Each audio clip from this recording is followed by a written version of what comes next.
The World Risk Poll data on violence and harassment at work is really important because it's the first time that global data has been collected against the new definitions of violence and harassment set by the ILO.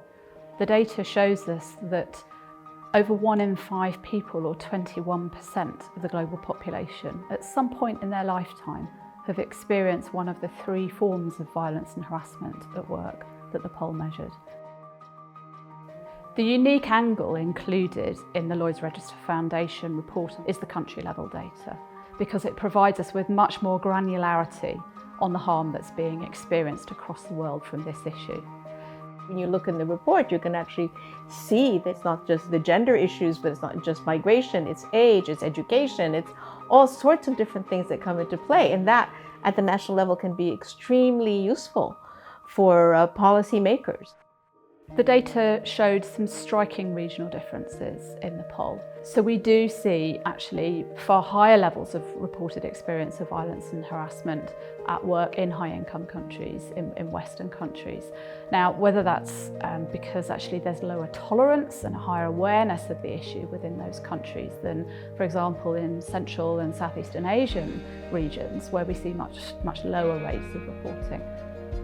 And I think we need to dig deeper in that. This doesn't mean that people are not subjected to violence, they are not subjected to harassment. So I think we find that in societies that are more open in many ways and where the issues have been discussed before, there's more of a willingness to say, yes, this has happened to me.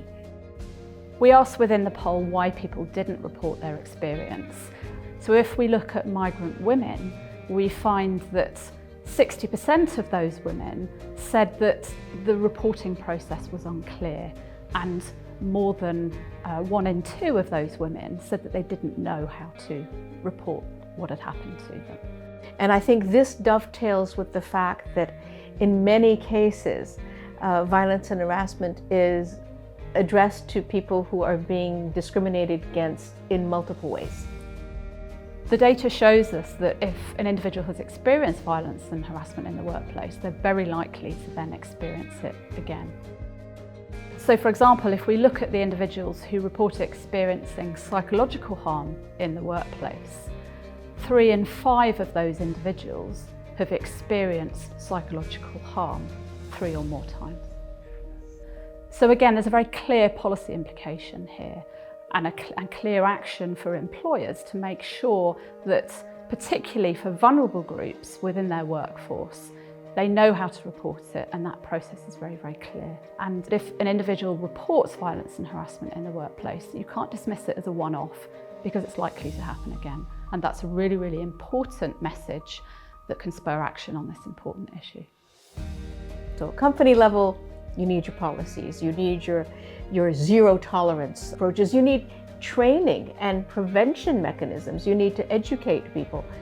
I'm very excited about the World Risk Poll in general, but I'm very excited that this report has come out and that it is at a time where there is more and more attention being paid to the issues. And I hope it continues to actually getting to a point where this will not be a workplace issue, that we can actually eliminate it if possible.